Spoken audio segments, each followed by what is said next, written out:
All right, Yeah. Ross. Here's what I did. I sent you. Get in line.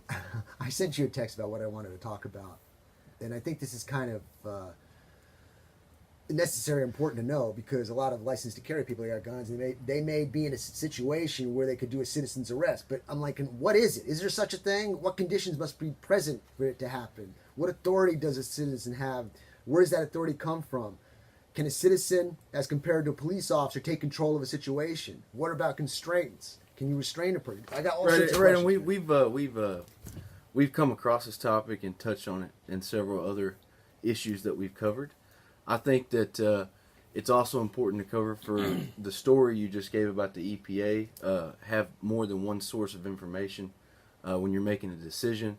I think that it's important to know what your authority is, but to use that authority with caution, because what you see may not actually be what is occurring, and you need to make sure that you're sure about what you're seeing or hearing before you make an arrest as a citizen. Does that make sense? Yeah, that did actually. Okay. And so,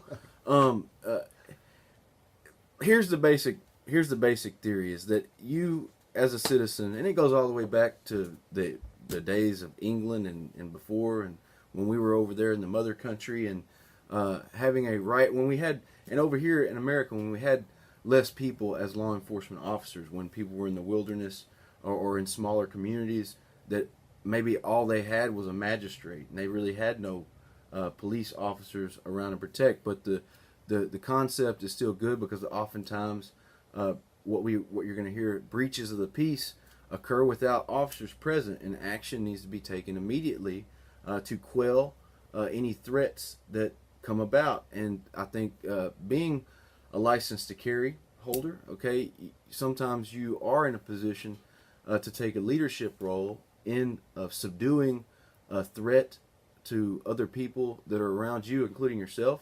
But again, I'm going to advise you before you do this to use extreme caution, because I have made a living myself on going after people for false arrest, malicious prosecution, abuse of process, and things of that nature. It's one of the things that I love to do. So Rick Dodd often does, he comes on the show a lot, he does personal injury as far as car wrecks and things like that. Well, I will come after you for personal injury, but a violation of civil rights type of injury. So you're all for the concept as long as it's done in the proper manner. As long as it's done in the proper manner. And so we're going to talk about some of those things. So as a citizen, you are allowed to arrest an individual if they're committing within your presence or within your view. I mean, you can see it, or maybe, like obviously if you're in a gas station and somebody starts to rob the gas station, maybe you're not going to see it because you're going to be ducking down for a second.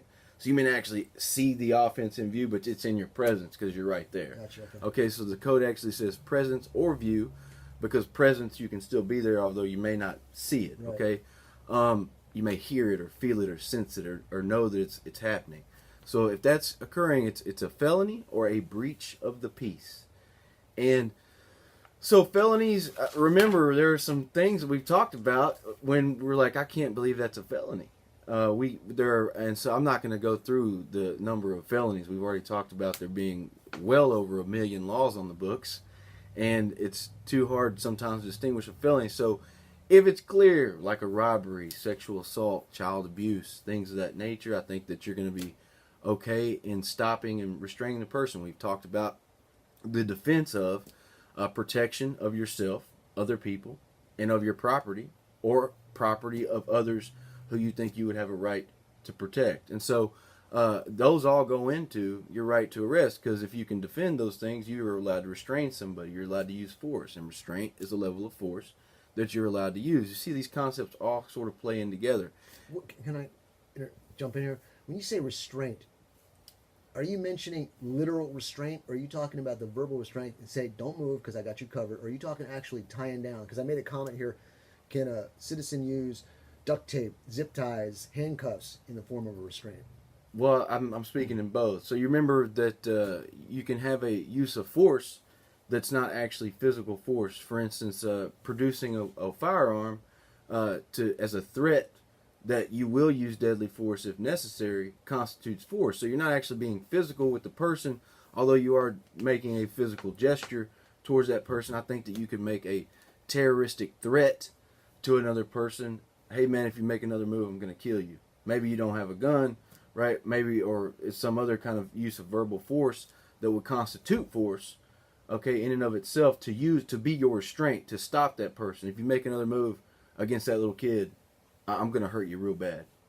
Okay, so maybe at some point, maybe that's a terroristic threat. I think that's a gray area, but I think there are possibilities where a use of verbal force as a restraint is possible to make an arrest. And yes, definitely this comes up in shopkeeper's privilege, which I was going to mention towards the end here, and I'm going to talk about theft, which is an ambiguous offense. But let's stick with felonies. So felonies. I would just make clear that it is something that you are confident is a felony. Okay. Can I got to bump in because you say something it just opens up my questions. You're in a situation. Welcome to my world. You're in a situation that, let's just say it's genuine and you have every good intent to just do good and stop somebody, but you're using terminology that you just made a comment of terroristic threat. It's almost like it's countermining your good efforts by saying wrong language. Well, I'm looking at it from the other person's standpoint. I'm trying to protect the people listening. I'm trying to protect them to show them what the other source of information is going to say. Okay. The other source, you're going to have good intentions, but no good deed goes unpunished. So you're doing good attorney, bad attorney. And so yes, I'm playing devil's advocate from the other side. The other side is going to say that you committed an unlawful use of force against them, and they're either going to try to have you arrested or they're going to come after you for civil damages. Okay, and so you need to be aware that even if it was a terroristic threat in the way that the other person is couching your actions, okay, it would still be justified if you were justified under any of those self-defense, property defense provisions we talked about, or if you could show that they were committing a felony, right, in your view, and what you did was a use of restraint on that person. Okay? Mm-hmm. And so I was just saying that I think you could have a terroristic threat, use of defense type of situation, and so that would allow the use of that terroristic threat if there was some kind of unlawfulness going on from the other side's activities. Okay. Does that make sense? Yes. Okay. And so with that being said, what is a breach of a peace? I think breach of a peace is more ambiguous than a felony. Obviously, there are some felonies that you're not going to know, or maybe you're going to be, I'm a little unsure. But for the most part, you're going to be able to spot a felony that's obvious you need to stop now. Okay, and so I'm just going to go to breach of the peace because I think this is very ambiguous, and it's even ambiguous to lawyers. There is no definition for breach of the peace other than the common law definitions that we know from Black's Law Dictionary that is from the 1760s, even that go way back, but it was updated even into the 15, 16, 1700s. Mm-hmm. Okay, when we're here in America at that point in time, and so now, what is breach of the peace has even evolved even more, and we commonly refer to a breach of the peace under the disorderly conduct provisions of the Texas Penal Code, which you guys would be able to find at Section 4201, okay, of the Texas Penal Code, disorderly conduct. That's 42.01. And we spoke about it too because it's the alarmingly display of a firearm, mm-hmm. okay? Displaying a firearm in an alarming way, in a way that really alarms people around you, okay? Also, like an indecent exposure. You got somebody pulling out their private parts. I mean, unless you're in New Orleans and it's flashing, you're trying to get beads. We're all for that, right? But there are certain times when it's inappropriate. Okay, so those would be times when you'd be able to say there was a breach of peace. It also means if people are fighting out in a public place.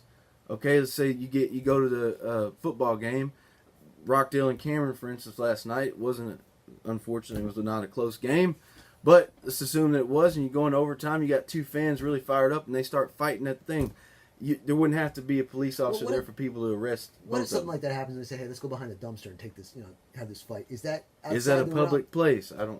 Hey, if you're smart, you're going to go further than just the dumpster. Well, my point is, it used to be a time when you can go out there and handle things, against another person in a somewhat respectable manner. I say, look, we're going to get outside the crowd, we're going to go over here, we're going to solve our differences, but we'll do it in a private manner. Those days are gone, man.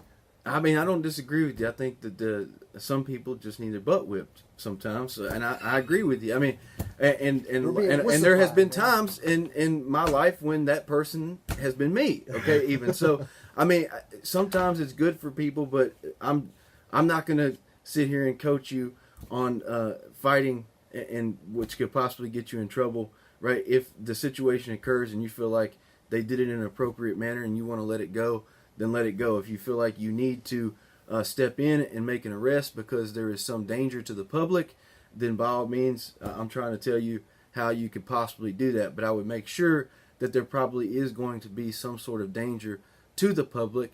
And I think you would have a good argument that if anybody else is there, and it's not on private property that's owned by one of those two people engaging in the fracas, that you would be allowed to say it is in a public place. Okay. Okay, does that make sense? Yes, I'll stick to my notes this time. But I think, I mean, what you say is right. There's discretion in everything. And so when a lot of people say, well, you broke the law, the point is, what was going on a reasonable thing to do? There's so many technicalities, the ways that you can technically violate the law.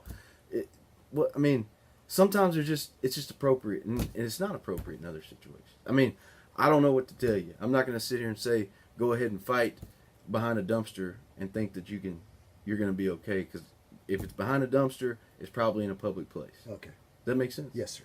It does. You got any more samurai examples? No, let's stick to the notes. I give them a hard time, ladies and gentlemen. I'm just okay. So what else is a breach of the peace? Well, I want to talk about a case called Turner because I think driving while intoxicated is a breach of the peace. There's actually been a few cases that have gone up on appeal. Breach of the peace, that's just dangerous, isn't it? That's dangerous, exactly. And so that's the point. Is it dangerous to it dangerous to the public? So while the offense is being committed, is it a breach of the peace or a felony? While it is being committed, you can stop it, or while there is a continuing danger, right, of its renewal. And so danger, this is what goes into a breach of a peace situation. Is there some kind of danger to you or those around you, right, within the public, that you need to stop? You need to stop before it gets out of hand and somebody really gets hurt. And so I think that's really something to cling to if you're going to use your right to make an arrest. Are these people causing a danger to others? Okay, I got to ask this, because driving while intoxicated, obviously is very dangerous. And somebody notices somebody's intoxicated, if you can, give me an example of what would be deemed as a citizen's arrest on that individual who you do not want to drive on the road intoxicated. What would you be doing? Why would the person get upset or argue with you? Hey, you held me illegally, and you're saying no, it was legal because it was a breach of the peace. Well, I'm not saying that they're going to come after you necessarily. Okay, I'm just saying that you need to be. Sometimes there's been cases that where people get sued all the time. The person arrests them for trespass. Trespass in and of itself is not a breach of the peace. In and of itself, it is not a breach of the peace. Well, let me tell you why I asked it that way. It's because if somebody's about to drive while intoxicated and the person restrains them from doing so and the deal's done, okay. But we're talking about citizen's arrest and the legal ability to do so. On the show here, I'm trying to ask, well, if you do that for somebody who's about to drive and you stop them and they do argue the fact, where does your power come from to do it, and what can you do to restrict it? Now that is a good question, but I think you would have an equally good argument if they came after you. Probably what's going to happen is they're going to sober up the next day and say, hey, thank you for not letting me drive last night. I appreciate that. But assuming they don't, okay, you could probably make an argument that there was a public intoxication. Although I will say, police officers arrest college kids all the time. I get calls about this for public intoxication, and it just wasn't there, right? Because you got to be intoxicated in public and a danger to yourself or others. Okay, and so merely walking home from the bar being intoxicated, by the way, Bryan Police, because in College Station Police, I will call you out. You do this all the time. I do have a satellite office in College Station, but I get calls all the time about kids being arrested for PI, right? Simply because they're walking home. But a lot of times it's justified. A lot of times I don't think it is there at all. Okay, so you have to be a danger to yourself or others for the public intoxication. So yes, that's a gray area, and I can't coach you. Maybe you let the person get in, put the key in, and then you pull them out of the car, okay? Because at that point they started that ignition, okay, and that right there could be the driving while intoxicated. There's enough cases saying that turning that ignition switch, having the car on running, right, while you're intoxicated, would satisfy operation of a motor vehicle, okay? And so I think right there at that point, you probably have enough with them being in the driver's seat, starting the ignition, from pulling them out and preventing them from going. If you don't want to go that far, you're probably running a risk that really no offense was committed yet, okay? And really it wasn't a breach of peace, but there was about to be. You can still argue that there was about to be. He was just on the verge of committing a breach of peace. I bet the law would protect you. And then you got to look at damages. What is a jury going to do? A jury's probably not going to do anything. If you got a good lawyer, they're going to go ask for 1 penny in damages. Folks, I was trying to protect everybody here. There's not a lawyer, if those facts were true, that would take the case to defend or to bring that suit on behalf of the other person, because they're not going to get paid. Mm-hmm. Okay, so it's a one penny damage if you made a mistake in that kind of scenario. That Matt's given just right now. Can you prevent that person from driving? That makes sense? Yeah, there's just a lot of things going through my head as to how this citizen's arrest comes to play, and I've heard some things that you can't do it. Well, okay. I'm about to give some real quick examples. Just gonna all right. So running a stop sign, that's not a breach of the peace. That's a traffic violation. It's a misdemeanor. You can't do anything. Reckless driving, it's a gray area. Okay, there was a case about somebody driving in the wrong lane. It was a DWI case, but nobody knew they were driving while intoxicated at that time. They were just driving in the wrong lane. It could have been reckless driving, right? The citizen was justified in making that arrest in that type of situation. How would you do it without getting yourself killed and running in front of the vehicle? I don't know, right? I'm not telling you to go hurt yourself, but I'm just saying you could, okay? But other forms of reckless driving, like maybe going a little too fast, maybe to the point of just being reckless, I don't know that that justifies the arrest. I'm just telling you that reckless driving is a gray area, but I'm certain that there are some situations where you could be reckless driving that would allow you to, another person could be recklessly driving that would give you the right to do it. I'm going to give you the most gray area that I can think of, and it's a good case. It's called Turner. It's from 1995. It was a security guard at an apartment complex, and the security guard was not licensed in any kind of way that would have given him the authority of an actual peace officer. Okay, and so what happened there is it's early in the morning, I mean, 2 or 3 o'clock in the morning, a car that this guy is not used to. He's been working at this apartment complex a while. He's used to the vehicles there. He's never seen this car before. Pulls into the driveway. They've recently had a bunch of drug and theft incidents going on in the apartment complex, and he was put on notice to be aware for these kinds of things. Right, this car pulls in. He's not used to. And then it backs up in such a way that it could get out of there in a hurry, right? And he said that the last couple of incidents that he saw, this is how they parked so that they could leave in a hurry and escape without getting caught. And he says, so he watches these guys leave, get out of the car, walk into the apartment complex, and he does a really smart hunter's maneuver. He backtracks and then backs around and cuts them off right before they get to where they're going. And he asks them, he acts like he didn't see them. He says, hey guys, where you going? And they mention some lady's name that this guy never heard of, and she's not a resident of the apartment complex. He said, well, which apartment are you going to? And they say, I'm going to apartment X. And he thinks in his mind, well, there is no, that apartment is vacant. Okay, and then he says, well, did you guys park that, that Jaguar or whatever that was just drove in? No, that's not our car. Well, he knew they were lying because he saw him get out of the vehicle. Mm-hmm. And so then he says, okay, well, look, guys, it's part of my protocol here that I got to check everybody in. So why don't we walk back to the car? I'm going to check you guys in. They walk back over there. They actually get back into the car. And at this point, a second security officer comes up. He looks in the car, and he sees one of the gentlemen pull out a revolver, a .38 caliber, okay, put it in the glove compartment. Right then, he tells them to get out of the car. Right, they detain these gentlemen. They pat them down, and they secure them, and they secure them in another place and call the sheriff's department. The defendants argue, well, this was an unlawful arrest. We did not commit a breach of the peace. Right, we did not do anything that was violent. We did not commit a felony, because even if it was unlawful carry, that's a misdemeanor. You had no right at all whatsoever to detain us arrest us, much less or even detain us. Does that make sense? And so the court said this was an issue of first impression. It was a gray area.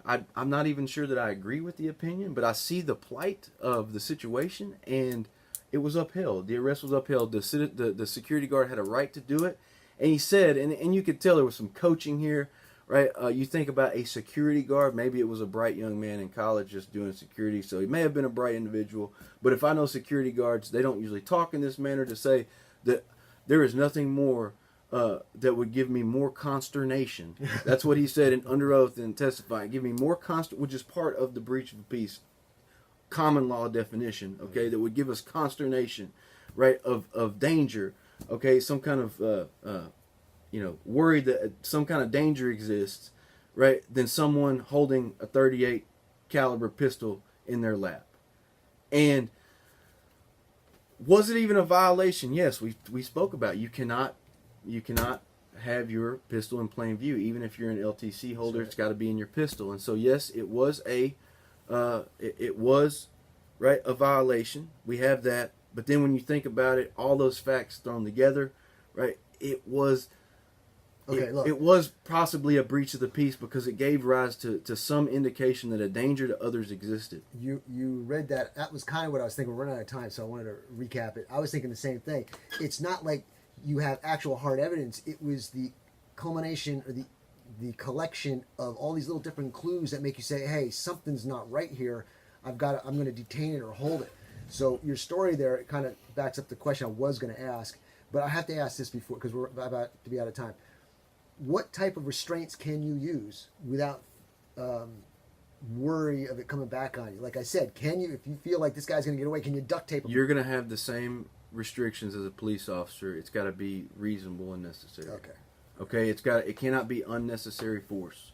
Okay. So even though a police officer can put you in handcuffs, right, they're limited in what they can do. And know that theft is a little bit different. You do have a right to arrest somebody for committing theft.